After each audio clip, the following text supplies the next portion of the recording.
तो हुआ ये कि जब गौतम बुद्ध पैदा हुए तो किसी महान योगी ने उनके बारे में भविष्यवाणी की कि यह बच्चा बड़े होकर या तो महान राजा बनेगा या फिर एक महान संत बन जाएंगे।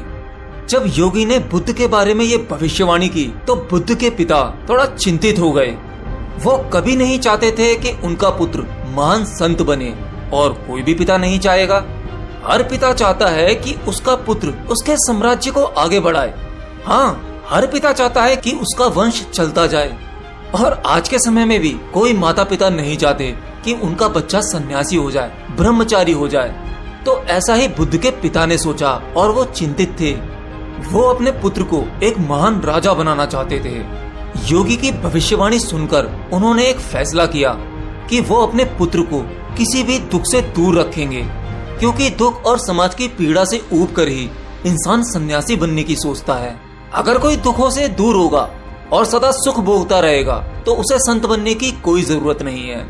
आप लोग अपने जीवन में भी देखो, अगर कोई व्यक्ति अपनी पत्नी से बहुत ज्यादा दुखी है तो वो सन्यासी बनने की सोचता है, क्यों? है ना? अगर आपको लगता है कि आप जीवन में असफल रहेंगे, कभी सफल नहीं हो पाएंगे, तो आप सोचते हैं कि मेरे पास एक ही रास्ता है, मैं सन्यासी बन जाऊं। और सुकरात ने भी क्या खूब कहा है, अगर आपको अच्छी पत्नी मिलती है तो आपका जीवन अच्छा बीतता है, और अगर पत्नी खराब मिलती है तो भी आपका जीवन धन्य हो सकता है, क्योंकि वही इंसान फिलोसफर बन सकता है। Anyway, come to the point. तो भगवान बुद्ध के पिता ने उन्हें पूरे सुख में रखा। उनके चारों तरफ खुशियां ही खुशियां थीं, और शायद यही उन्होंने गलती कर दी, क्योंकि मनुष्य दुख से इतना नहीं ऊबता जितना सुख से ऊब जाता है। उनके आसपास हर सुख सुविधा उपलब्ध थी। जब गौतम 19 साल के हुए तब उनके पिता ने उनकी शादी नगर की सबसे सुंदर स्त्री से कर दी। उनका पालन पोषण एक सामाजिक तौर पर नहीं हुआ था। उनको समाज से दूर एक बड़े से महल में रखा गया था, जहां वो हमेशा सुख में रहते थे। वहां पर दुख की नो एंट्री थी। एक दिन भगवान बुद्ध ने सोचा, क्यों ना नगर का भ्रमण किया जाए, देखा जाए कि हमारे नगर में क्या चल रहा है। तो फिर उन्होंने अपनी इच्छा सारथी से रखी और कहा, हम नगर में घूमना चाहते हैं। तो गौतम नगर में घूम ही रहे थे, उन्होंने एक बूढ़े आदमी को देखा, और वह बूढ़ा आदमी ठीक से चल नहीं पा रहा था। अब गौतम के आगे एक दुविधा आ गई, क्योंकि उन्होंने अपने पूरे जीवन में कोई भी बूढ़ा आदमी नहीं देखा था, क्योंकि उनके पिता ने इन सब चीजों से गौतम को बचा के रखा था।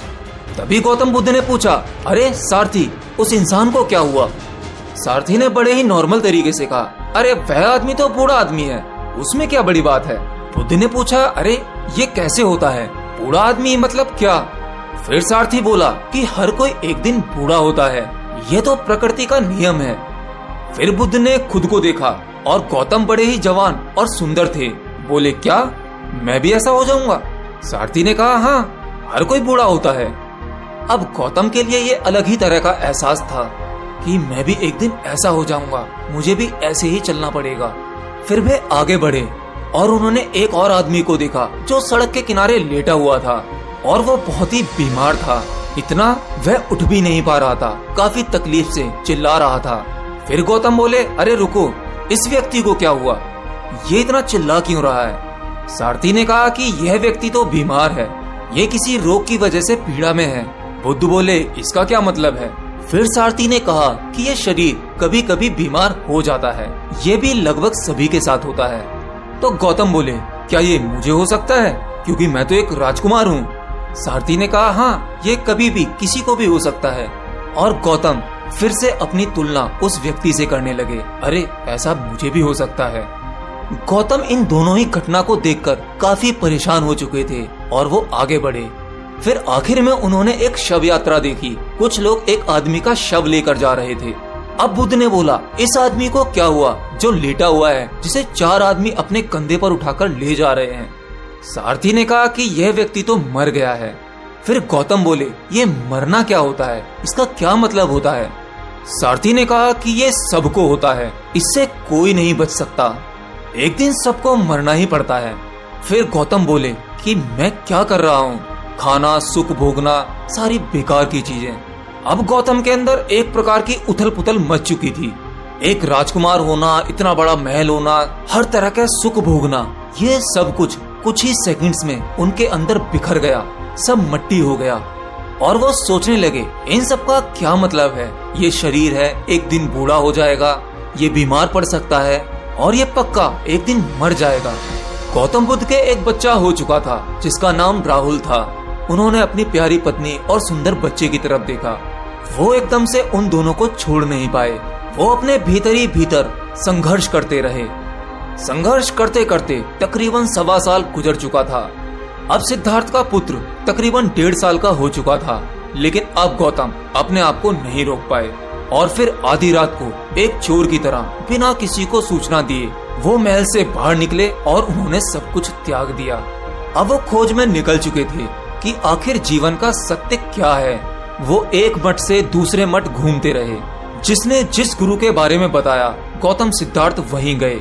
उन्हें जो जो विधियां बताई जाती वो सभी विधियां बड़ी ही कुशलता से करते थे और परिश्रम करते करते उन्होंने समाधि के 8 प्रकार के अनुभव पाए। वो जिस भी गुरु के पास जाते थे तो गुरु के बताए हुए हर एक प्रयोग ऐसे करते थे कोई भी शिष्य आसानी से नहीं कर सकता, संपूर्णता से करते थे। इन सब के बावजूद भी अभी तक गौतम सिद्धार्थ को वो अनुभव नहीं हो पाया था। आखिर में गुरु भी उनके आगे हार जाते थे और कहते थे कि मैंने भी अब तक यही जान पाया है, इससे ज्यादा तो मुझे भी नहीं पता, अब तुम आगे की यात्रा स्वयं करो। फिर वो कठोर तपस्या में लग गए। उन्होंने अपना भोजन तक छोड़ दिया और गौतम सिद्धार्थ एक राजकुमार थे। वो शारीरिक रूप से काफी मजबूत थे। एक लंबा चौड़ा शरीर था जो अब सूख कर कांटे की तरह हो गया था। अब उनका शरीर बिल्कुल कमजोर पड़ चुका था। हड्डियों के अलावा उनके शरीर में कुछ नहीं दिख रहा था और वो उस कमजोर शरीर के साथ एक नदी के पास पहुंचे जिसका नाम निरंजना नदी था। और फिर गौतम सिद्धार्थ उस नदी में उतरे। जैसे तैसे गौतम सिद्धार्थ उस नदी में आधे रास्ते तक तो चले गए, लेकिन उनका कमजोर शरीर उनका साथ छोड़ रहा था। उनमें बिल्कुल भी शक्ति नहीं बची थी। फिर उस नदी में एक पेड़ की टहनी यानी सूखी डाल थी। उन्होंने उस डाल को पकड़ लिया। गौतम सिद्धार्थ अब तक हार नहीं मान रहे थे क्योंकि वो भीतर से कमजोर नहीं थे। उस डाल को पकड़े पकड़े उनके दिमाग में कई सारे सवाल चल रहे थे कि मैं जिस चीज के लिए मेहनत कर रहा हूँ आखिर वो है क्या। मैं जगह जगह घूम रहा हूँ, पता नहीं मैंने कितने प्रयोग किए, कितनी सारी चीजें सीखी, आखिर वो है क्या जो मैं खोज रहा हूँ। तब जाकर उन्हें एहसास हुआ कि वो कुछ नहीं है, ये जीवन ही सब कुछ है। मुझे सिर्फ यह करना है, उन सभी बाधाओं को हटा दूं जो मुझे उस अनुभव से रोक रही हैं। उन्हें थोड़ा थोड़ा एहसास होने लगा था कि सब कुछ उनके भीतर ही है। फिर उनके अंदर अचानक से कोई ऊर्जा आई और जैसे तैसे उन्होंने वो नदी पार कर ली। नदी पार करते ही एक वृक्ष है जहाँ पर वो बैठ गए, जिसे आज हम बोधि वृक्ष के नाम से जानते हैं। उन्हें ये भी एहसास हुआ कि ये शरीर एक यंत्र है। अगर इसे कष्ट होगा तो ये प्रकृति के खिलाफ है। अगर इस यंत्र में ही कोई समस्या होगी तो मैं आत्मज्ञान कैसे पा सकता हूँ। और उस दिन उन्होंने खीर का भोजन लिया। वह एक पूर्णिमा की रात थी जिसे हम बुद्ध पूर्णिमा के नाम से जानते हैं। और फिर बस वो उस पेड़ के नीचे बैठ गए और उन्होंने आखिरी प्रण लिया। इस संकल्प के साथ बैठे, इस अस्तित्व की प्रकृति को या तो मुझे अभी जानना है या मैं यहीं बैठे बैठे अपना शरीर छोड़ दूंगा। जब तक मैं इसे जान नहीं जाता मैं यहाँ से नहीं उठूंगा, अपनी आंखें नहीं खोलूंगा। तो जब उन्होंने ये अपना आखिरी संकल्प ले लिया, अब तक उनके लिए सब कुछ व्यर्थ हो चुका था। केवल एक ही आखिरी संकल्प था कि अब कोई संकल्प नहीं है। फिर वो चांदनी रात, चांद अपनी पूर्ण गरिमा में था और उनके साथ घटना घट गई। तभी उन्हें ज्ञान की प्राप्ति हो गई। उनके भीतर एक कमल खिल गया और उन्होंने अपने ही भीतर सब देख लिया, सब जान लिया जो वो जानना चाहते थे, जिसके लिए उनसे इतने बड़े बड़े त्याग हो गए थे। ज्ञान प्राप्त होने के बाद अब गौतम सिद्धार्थ नहीं रहे थे, अब वो बुद्ध हो गए थे। और अपने इस अनुभव को लेकर वो उठे और चल पड़े। तभी उन्होंने अपने उन साथियों को देखा जो उनके साथ खोज में निकले थे। तकरीबन 5 शिष्य उनके साथ थे। उन सबने बुद्ध को देखा। उनके चेहरे पर एक अलग ही तेज था। देख पा रहे थे कि अब गौतम बुद्ध कुछ अलग ही तरह के दिख रहे हैं। उनके चेहरे पे कुछ अलग ही चमक है। तो इस तरह से गौतम सिद्धार्थ बने गौतम बुद्ध। वैसे भगवान बुद्ध के जीवन से संबंधित बहुत प्यारी प्यारी घटनाएं हैं। अगर आप लोग चाहोगे तो उन सभी घटनाओं को एक एक करके मैं अपनी वीडियो के जरिए आप लोगों को बताता रहूंगा। आप मुझे कमेंट बॉक्स में अपनी राय बता सकते हैं। तो हो सकता है कि ये कहानी आपने एक बार जरूर सुनी होगी कि भगवान बुद्ध को ज्ञान की प्राप्ति कैसे हुई, लेकिन फिर भी मेरे मुंह से मेरी वॉइस में ये वीडियो कैसा लगा मुझे बताना जरूर।